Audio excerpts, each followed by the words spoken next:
দর্শক, আমরা যারা ব্লগিং ভিডিও করি আমরা কতটা পরিশ্রম করি আপনারা এই জিনিসটা দেখেন। এই যে আমার হাতে দেখতে পাচ্ছেন ড্রোন, আর এই যে ভাই ড্রোন সেট আপ করলো, ঠিক আছে। আমরা ব্লগিং ভিডিও করি, আপনারা ব্লগিং ভিডিও বেশি বেশি দেখবেন, কারণ আমাদের অনেক পরিশ্রম। আপনারা যদি না দেখেন আমাদের পরিশ্রম কিন্তু ব্যর্থ হয়ে যায়।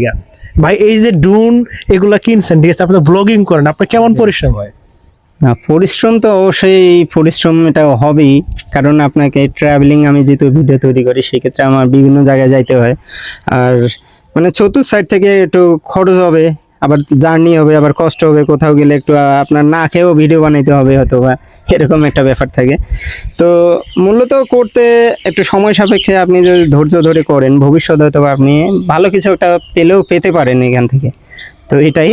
তো এখন আমরা ড্রোনটা এখানে একটু উড়ানোর চেষ্টা করব, দেখি। আর একটা বিষয় হলো, এই যে আমরা যে ব্লগিং করি আমাদের মানসিক শান্তিটা কেমন লাগে? আসলে কি এটা যে যার মানে একটা মনের খোরাক। যেমন আমি ট্রাভেলিং করতে ভালোবাসি, আপনি গান করতে ভালোবাসেন, আপনি নাচ করতে ভালোবাসেন।